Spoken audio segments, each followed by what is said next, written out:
जय मसीह सबैलाई येशूको नाममा। र आज म तपाईँहरूको बिचमा पछाडिको जीवनलाई पछाडिको विगतका कुराहरूलाई सम्झिराख्दा हाम्रो जीवनमा कति ठुलो यो रुकावट आउन सक्छ। हाम्रो जीवनलाई पुरानो कुराले विगतका कुराले हामीलाई कति साह्रो चोट पुर्याउन सक्छ।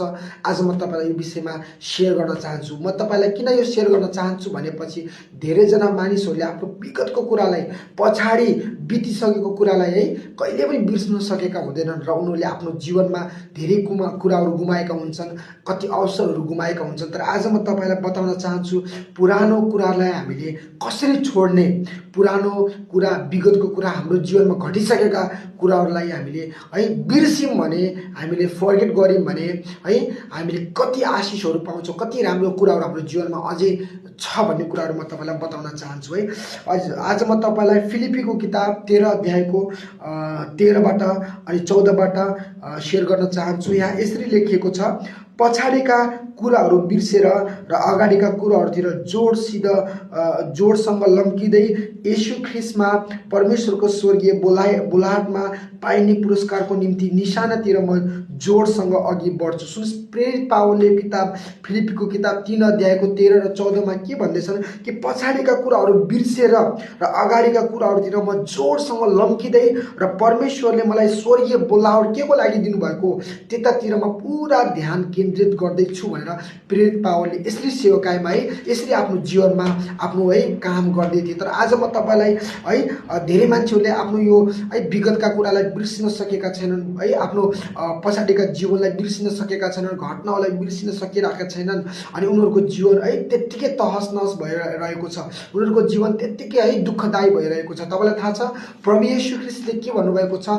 लुकाको किताब 9 अध्यायको 62मा हामीले के पाउँछौँ? आफ्नो हलोमा हात राखेर पछाडितिर हेर्ने मान्छेले कहिले पनि परमेश्वरको राज्यमा पस्न पाउँदैन। सुन्नुहोस् त, कोही मान्छे खेत जोत्दैछ भने उसले हात हलोमा राखेको छ, पछाडितिर नै उसको ध्यान छ, अगाडि हलोतिर गोरुतिर खेततिर ऊ हेर्दै छैन भने ऊ व्यक्तिले कहिले पनि खेत राम्ररी जोत्न सक्दैन। त्यसै गरी तपाईँ आफ्नो जीवनमा परमेश्वरले तपाईँको भविष्यमा के राखिदिनु भएको छ, तपाईँको वर्तमानमा परमेश्वरले के राखिदिनु भएको छ, तपाईँ को हो, तपाईँले के परमेश्वरको लागि गर्नुपर्छ, अथवा तपाईँको जीवनमा के कुराहरू छ, तपाईँ के कुराको लागि चुनिएको, यदि तपाईँ त्योतातिर ध्यान नदिएर पछाडिका कुरा विगतका कुराहरूतिर सम्झिँदै विगतका कुरालाई कोट्याउँदै विगतका कुरामा फोकस गर्दै अगाडि बढ्नुहुन्छ भने तपाईँको जीवनमा ठुलो रुकावट, ठुलो समस्या, ठुलो तपाईँको जीवन चाहिँ घातक जस्तो बन्न थाल्छ।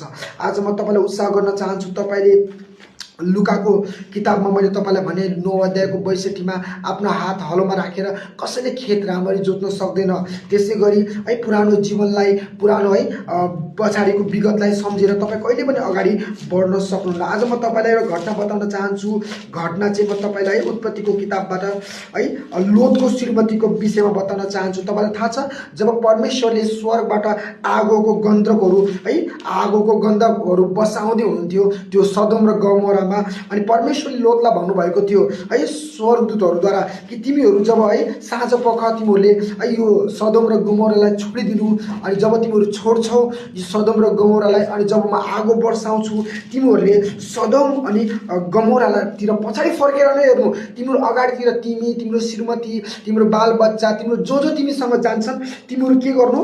पछाडि फर्केर नहेर्नु, सिधा अगाडि बढ्दै जानु, अगाडितिर हेर्दै जानु भनेर स्वर्गदूतले लोतलाई भनिरहेका थिए। तर लोतले आफ्नो श्रीमती, आफ्नो बच्चाहरू आफूसँगै भाग्दाखेरि तपाईँलाई थाहा छ लोतको श्रीमतीले पछाडि फर्केर के भइरहेको छ त, सदोम र गमोरामा के भइरहेको छ त भनेर फर्केर हेर्दा उसको जीवनमा ठुलो रुकावट आएको छ। ऊ त्यति नै खेर एउटा नुनको खामो भएको हामीले बाइबलमा यो उत्पत्तिको किताब 19 अध्यायमा हामीले 26 पढ्यौँ भने त्यहाँ हामीले भेटाउँछौँ कि लोतकी पत्नीले पछाडि फर्केर हेरिन् र तिनी नुनको थाम भइहालिन्। सुन्नुहोस्, लोतको श्रीमतीले किन पछाडि फर्केर हेरिन्? तपाईँलाई थाहा छ गमोरा र सदोम भनेको एकदमै डरलाग्दो ठाउँ हो।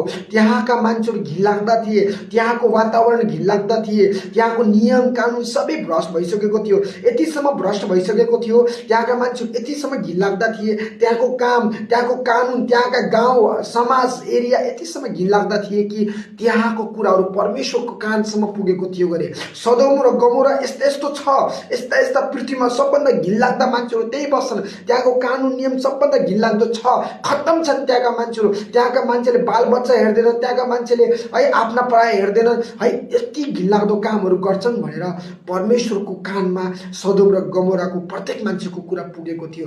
अनि जब परमेश्वरले आगो र गन्धक है सदोम र गमोरामा बर्साइदिनु भएको थियो है, तब नुनको है लोतको श्रीमतीले पछाडि फर्केर हेर्दा लोतको श्रीमती पनि पुरा खामो भएको छ। लोतको श्रीमतीले पछाडि फर्केर एकछिन हेरौँ त सदोम र गमोरालाई परमेश्वरले है कस्तो गर्नु हुँदो रहेछ है, के हुँदो रहेछ सदोम र गमोराको हालत अवस्था भनेर पछाडि फर्केर हेरिन्, आफ्नो विगत हेरिन्, किनकि सदोम र गमोरामा उनी पनि सायद पापमा जिउँथ्यो होला। उनी है सदोम र गमोरामा हुँदा लोतको श्रीमतीसँग पनि कतै न कतै राम्रो काम भएको होला, नराम्रो घटना अथवा कसैले उनको मन दुखाएको होला, अथवा सदोम र गमोरा हुँदाखेरि लोतको श्रीमतीसँग है कुनै न कुनै बेला नराम्रो घटना भएको होला, उसको परिवारलाई सताएको होला, कसैले है उससँग कसैको है नराम्रो लेनदेन थियो होला, नराम्रो है कसैसँग उसको सम्बन्ध थियो होला, तितो पिरो थियो होला है। अनि यो कुराले गर्दा लोतको श्रीमतीले पछाडि हेरेको कारणले गर्दा उसको चाहिँ है उति नै खेर शरीर नुनको खामो भयो। आज म तपाईँलाई बताउन चाहन्छु, यदि तपाईँले तपाईँको है पछाडिको जीवनलाई सम्झिराख्नुहुन्छ, हेरिराख्नुहुन्छ भने है तपाईँको विगतको कुराले, तपाईँको विगतको है पछाडि बितिसकेको कुराले तपाईँको भविष्यमा अथवा तपाईँको वर्तमानमा आउने कति अवसरहरू तपाईँले गुमाउन सक्नुहुन्छ।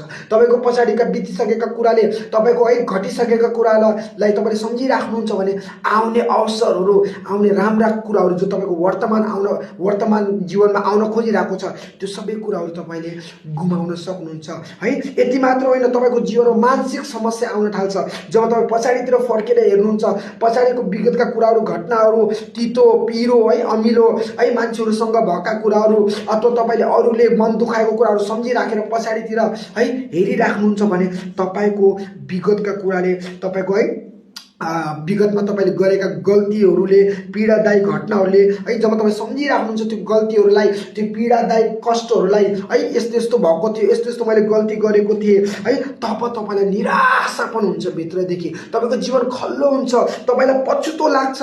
तपाईँलाई थाहा छ कति कति तपाईँको बानीहरू पनि रिसाहा हुन थाल्छ, तपाईँको स्वभावहरू रिसाहा हुन थाल्छ, अनि तपाईँ नकारात्मक भावनाहरू तपाईँमा जन्मिन्छ।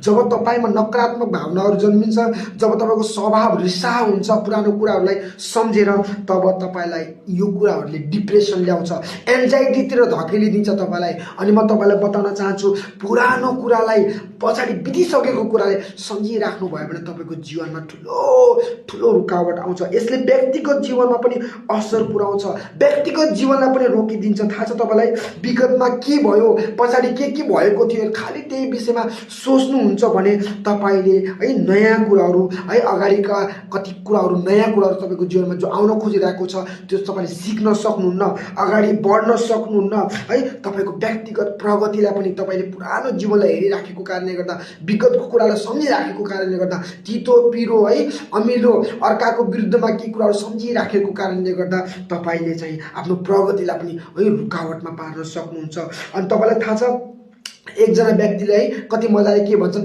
कि विगत है जो तपाईँको पुरानो बितिसकेको जीवन हो त्यो चाहिँ एउटा पाठ हो गरे। जो तपाईँको जीवन बितिसकेको छ, जो तपाईँको है पछाडिका कुराहरू बितिसकेका छन्, चाहे तपाईँबाट गल्ती भयो कि चाहे तपाईँबाट नजाने कि भयो कि है, त्यो तपाईँको लागि पाठ हो गरे, एउटा तपाईँको लागि है सिक्ने एउटा किताब हो गरे, तर त्यो जेल होइन। कति मान्छेले पुरानो है कुरालाई सम्झेर, पुरानो घटनाहरूलाई सम्झेर आफूलाई पिरोल्छन् है, आफूलाई चाहिँ है कोट्याउँछन्, आफूलाई चाहिँ है दबाउँछन्, निराशमा पार्छन्। तर पुरानो विगतमा तपाईँबाट जे पनि भयो होला, तपाईँले जे पनि जहाँ पनि लड्नु भयो होला, तपाईँबाट जे पनि भइसकेको होला, तर त्यो कुराले तपाईँलाई एउटा पाठ सिकाउँछ कि तपाईँले भविष्यमा वर्तमानमा यो कामहरू नगर्नुहोस् भनेर। तर तपाईँले विगतको कुराहरू सम्झिराख्नुहुन्छ है, आफूलाई कोट्याउनुहुन्छ भने तपाईँले आफूलाई है बर्बाद गर्नुहुन्छ। विगतको कुरा, पछाडि बितिसकेका कुराहरू तपाईँको लागि है एउटा पाठ हो, त जेल होइन, इलाका होइन है, तपाईँलाई हुल्ने कुरा होइन।